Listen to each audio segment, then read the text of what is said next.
Hi, I'm Dr. Dave Janda. Welcome back to Operation Freedom Briefings. The goal of these briefings in my weekly radio show, Operation Freedom, is to provide you information the bought-off, lamestream, fake media will not touch by educating you with the facts, and that's about what today's presentation is about. With educating you with the facts, we empower you. You can join us live for the radio show. It's free every Sunday from 2 to 5 Eastern. How do you do that? You go to davejanda.com, hit the Listen Live button right in the middle of the homepage. It'll take you to Wham Talk 1600's Freedom page where you can stream the show live. Just hit the play button, join us. Great guests, great analysis every Sunday from 2 to 5 Eastern. If you want the podcast, that's available in our subscription service for mere 30 cents a day, in addition to the extra shows we do, the WTF show, the Insider Insight show, the Department of Advanced Research show, our contributing editor section, our healthcare policy series, all available at davejanda.com. A mere 30 cents a day. Hope you'll become a subscriber to support this platform. The title of today's presentation is The Deep State's Trojan Horse versus Freedom. What does the deep state use to hide in, to infiltrate the freedom movement, to strip you of your freedoms and liberties? Their Trojan horse is bad data, bad facts, falsehoods, and it skews the landscape. And the goal that they have is for us to make very bad decisions and to willingly hand over our freedoms and our liberties based on their falsehoods. Now you might think, well, how successful can they be? They've been incredibly successful over many decades' time. It's one of the top ways in which they strip every American of their freedoms and liberties. Let's take a recent example. We recently went through this coronavirus COVID-19 issue. Pandemic. Well, and if you look, they brought our economy and our society to a screeching halt. How did they do that?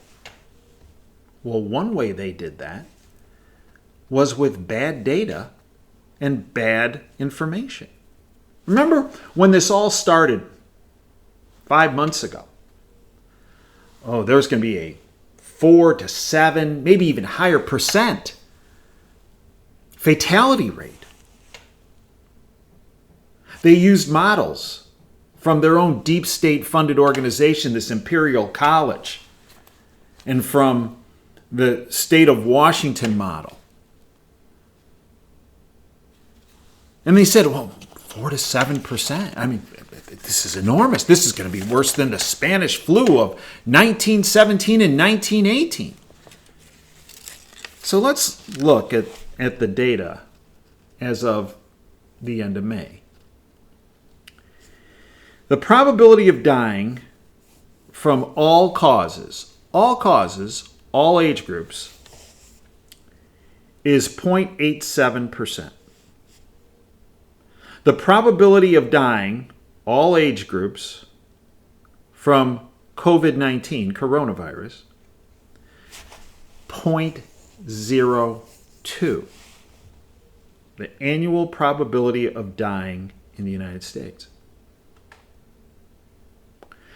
If you're 34 years and younger, the probability of dying from all causes in the next year is 0.08%.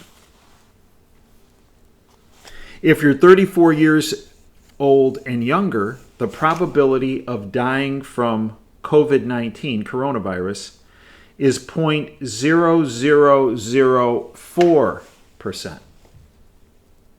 Remember, this is going to be like the Spanish flu. Oh, well, initially it's going to affect older age groups, but it's going to affect the young, and it's going to affect...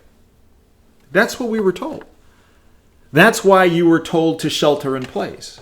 Why you were told that, well, if you're lucky, at least here in the state of Michigan, if you're lucky, you can go to the store once a week. If you're between 35 and 64 years of age, the probability of dying from all causes in the next year is 0.49%. and the probability of dying in that age group with coronavirus or COVID-19 is 0.01%. If you're 65 to 84 years of age, the probability of dying in the next year is 2.66%. And the probability of dying in that same age group, 65 to 84 years of age, from coronavirus is 0.07%. This is data as of the end of May. If you're 85 years of age and over, the probability of you dying from all causes in the next year is 13.44%. And the probability of folks 85 years of age and over, the probability of dying from coronavirus or COVID-19 is 0.34%. Look, at the very beginning of this, one can understand what we needed to do to protect ourselves, to protect society. But it became very clear after at least several weeks to maybe a month into this that, wait a minute, we're being fed bad information. Yet, the globalists, the totalitarians, one of which is this totalitarian thug governor in the state of Michigan, Gretchen Whitmer, so-called Commandant Klink of the largest POW camp of all North America, the state of Michigan, Colonel Klink of governors, Gretchen Whitmer, or Typhoid Whitmer, or Corona Gretchen, whatever you want to call her, she continued the lockdowns all the way into June.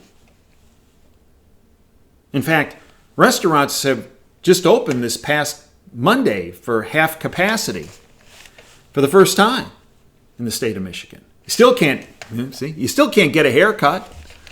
That's going to start possibly next week. Georgia's been open for 6-7 weeks. They were supposed to see the surge after 2 weeks. No surge. But the totalitarian governors around our country continue to shove the bad data, the falsehoods, the outright lies in everyone's face as justifications for stripping people of their freedoms and liberties.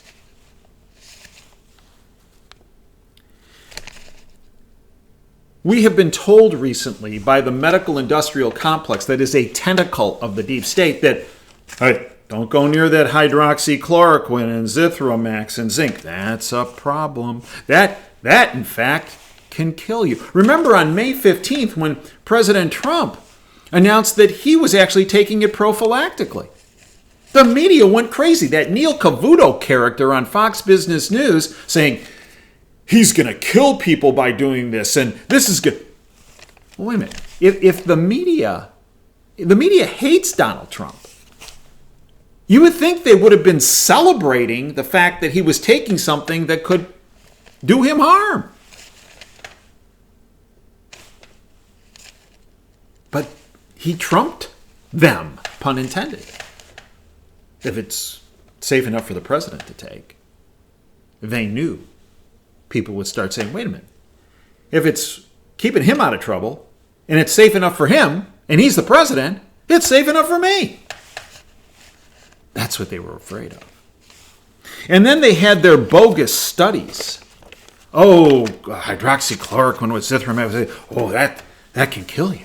And there's this huge study that was published in Lancet, a very prestigious medical journal out of Europe, from multi-institutions throughout the United States and Australia and Asia and Europe. Oh, this shows that, well, a number of us who are analysts, who are critical thinkers, who have served on editorial boards of medical journals, started looking at that quote study. We had huge questions. We pulled the curtain down. We said, whoa. There are huge problems with this data and this information. We were called that we were conspiracy theorists. We were called by the medical community that we were outliers, that we were trying to discredit the incredibly reputable institutions and organizations. No, we're just being honest. And then on June 4th, Lancet retracted, which is as big as you can get in the medical literature, retracted the hydroxychloroquine or chloroquine with or without a macrolide azithromycin for treatment of coronavirus or COVID-19. Here's what they said. After publication of our Lancet article, several concerns were raised with respect to the veracity of the data analysis conducted by Surgisphere Corporation, its founder and co-author Sepan Desai. In our publication, we launched an independent third-party peer review of Surgisphere with the consent of Sepan Desai to evaluate the origination of the database elements, to confirm the completeness of the database, and to replicate the analysis presented in the paper. Okay. Our independent peer reviewers informed us that Surgisphere, ready for this, would not transfer the full data set, client contracts, and the full audit report of their servers for analysis, as such transfer would violate client agreements and confidentiality requirements. As such, our reviewers were not able to conduct an independent and private peer review and therefore notified us of their withdrawal from the peer-reviewed process. Based on this development, we can no longer vouch for the veracity of the primary data sources. Due to this unfortunate development, the authors request the paper be retracted. Now, how many people were harmed by that fraud? How many people stopped taking the medication and got in trouble? How many people went on ventilators? How many people died? We will never know because they will hide that data. The World Health Organization stopped their trials. Another globalist organization that has fed bad data and bad information from the very beginning. Remember, WHO, part of the UN, globalist organization, was out there from the very beginning saying, oh, China's doing everything in their power to make sure this virus doesn't get out to the public and get around the world. Oh, stop it.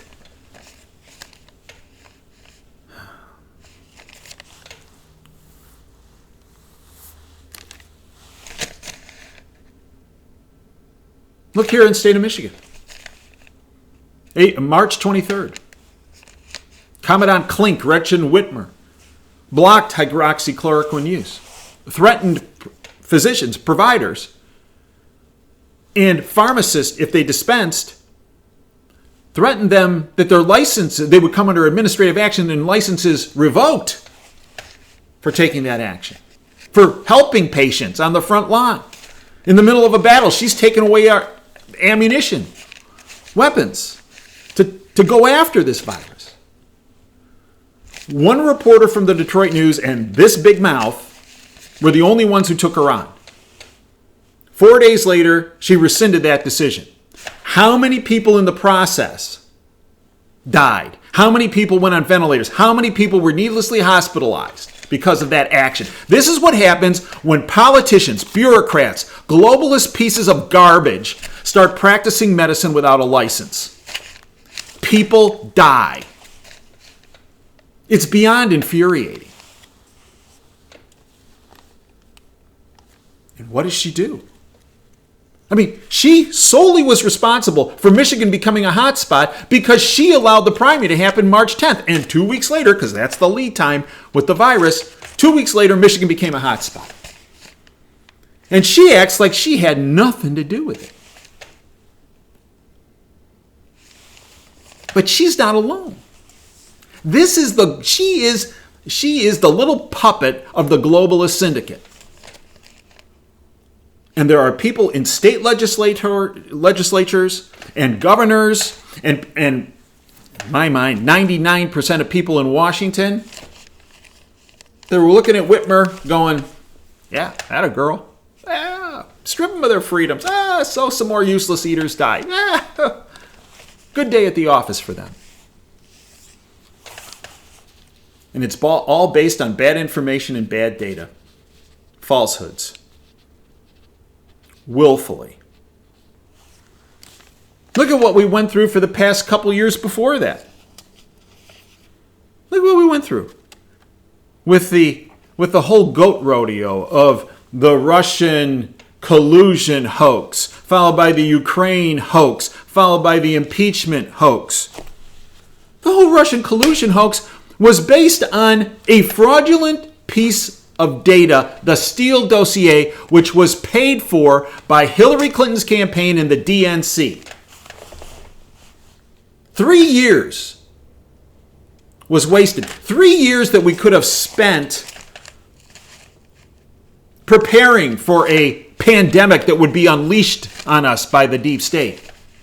3 years that could have been spent focusing on some of these issues related to what was happening in communities.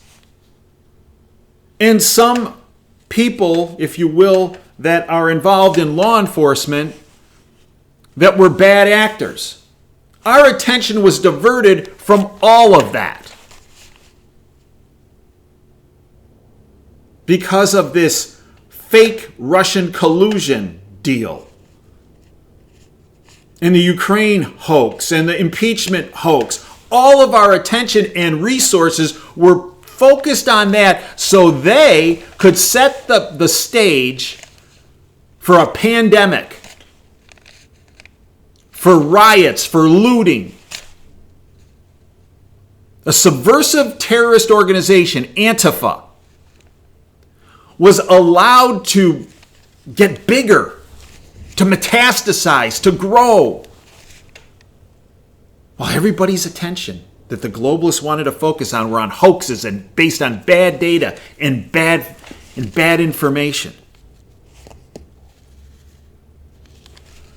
Look at General Flynn. General Flynn has become a political prisoner for almost 4 years, as has his family. And if it wasn't for his phenomenal attorney, Sidney Powell, he'd be in the gulag right now. And we know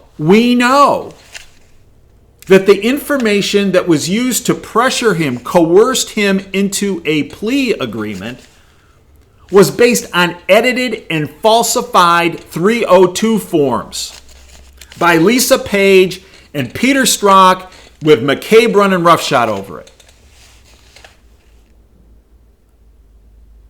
They falsified data, the globalist syndicate, to make General Flynn a political prisoner. And the system went along with it.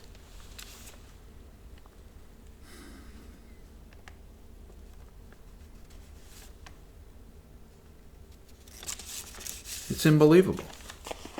No, it's actually not unbelievable. What's unbelievable is that we've tolerated this for so long. One of the reasons why we've tolerated this for so long is because right back there, that TV, there are too many people that believe what comes out of that are facts that are accurate. The bought-off lamestream fake media across the board, include Fox in that, with the few exceptions at Fox,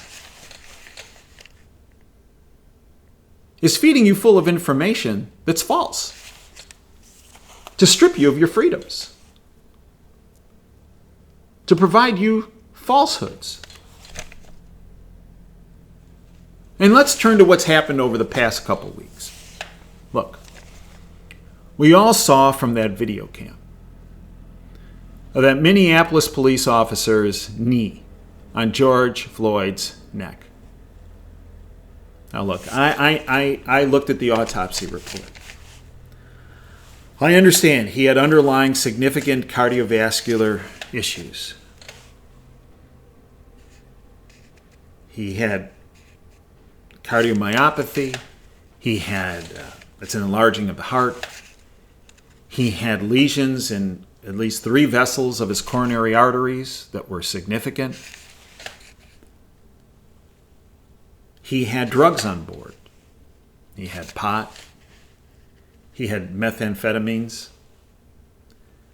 And he had a huge doses of fentanyl in his system. The only way you can have that, I think it was 4 times the lethal dose of fentanyl in your system, is because your body becomes so used to it that it takes more and more to get a jolt out of it. And he had significant cardiac issues, as I mentioned. But having somebody's knee on your neck for 8 minutes and 46 seconds is not going to make a cardiac issue better. We all saw it happen. It was horrendous. Horrendous. Sickening.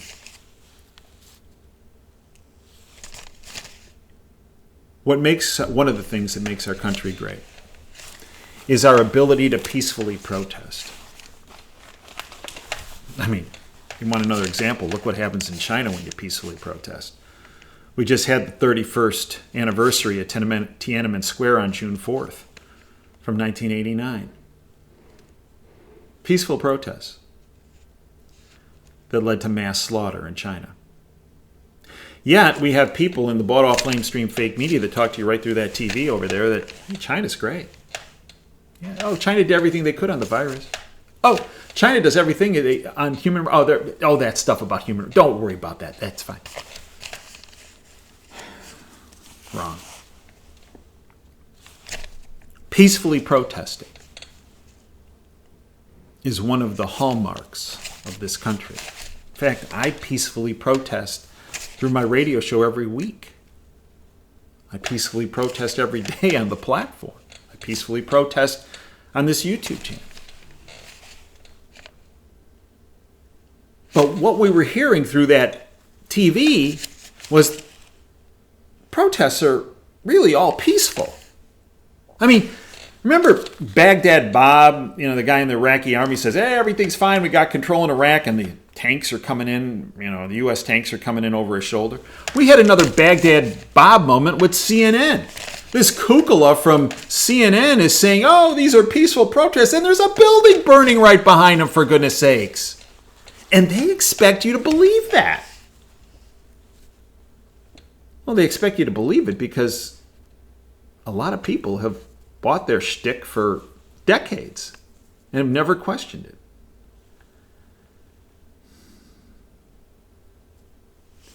So,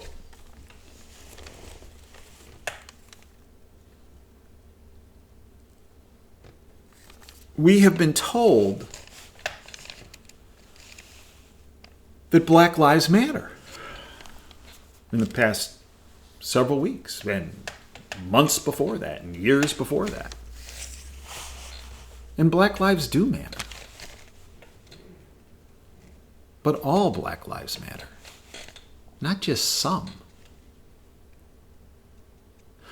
When these rioters and looters torched buildings, destroyed businesses,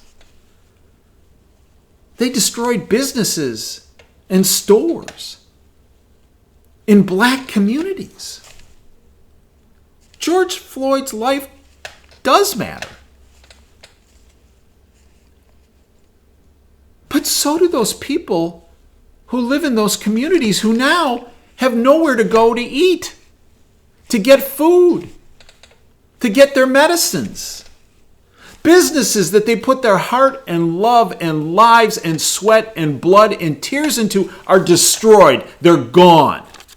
How does torching a building, how does looting a store, destroying a business, how does that help? How does that help George Floyd? How does that help the black community? How does that help any community? How does that help our country? I want to take you back to 40 years.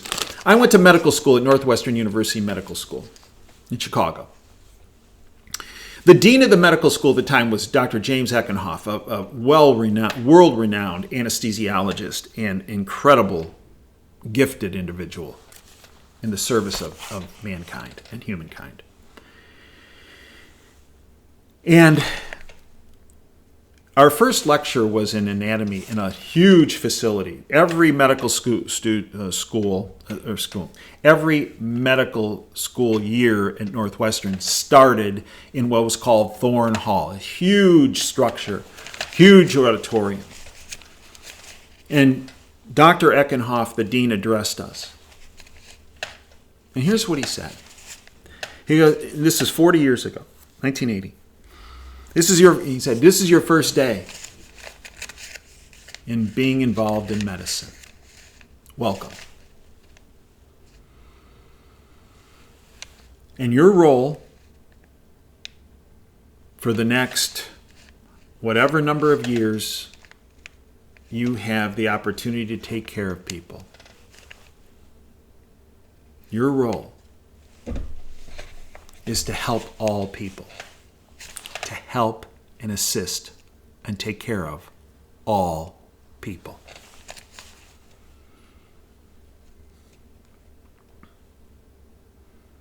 So this is the first day of your career in medicine. He said, let me talk about your last day in medicine.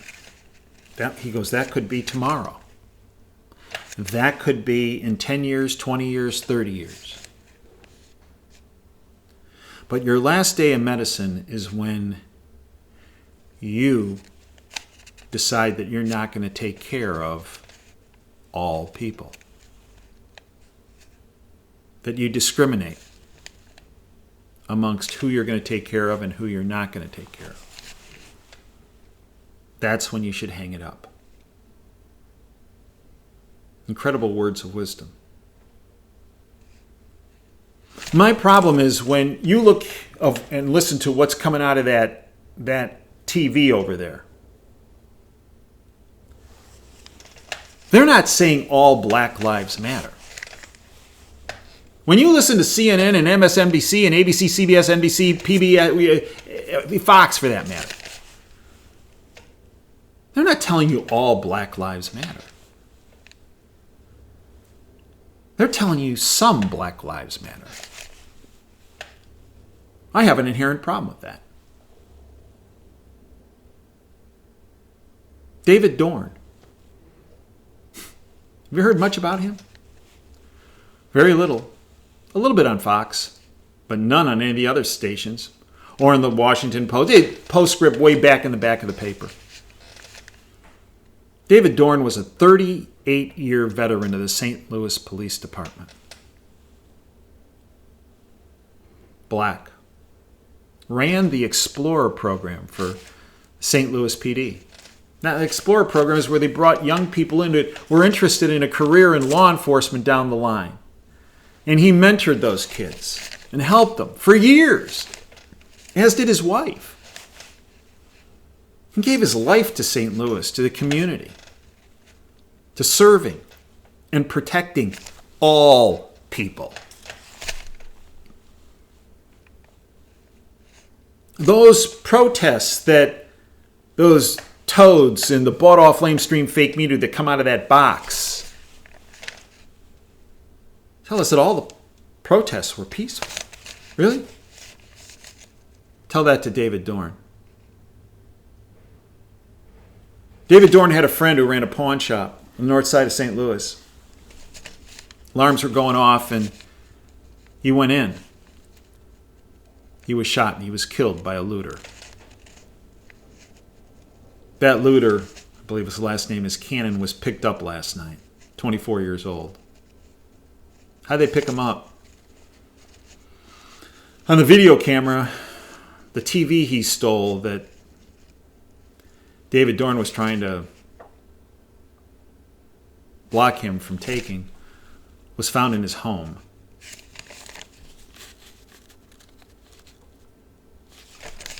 Why haven't you heard about David Dorn? Well, because it doesn't fit the globalist syndicate's message, falsehoods they want to get to you. They don't want you saying, wait a minute, this black police officer who served for 38 years in helping a community got killed by one of the peaceful protesters? Yeah.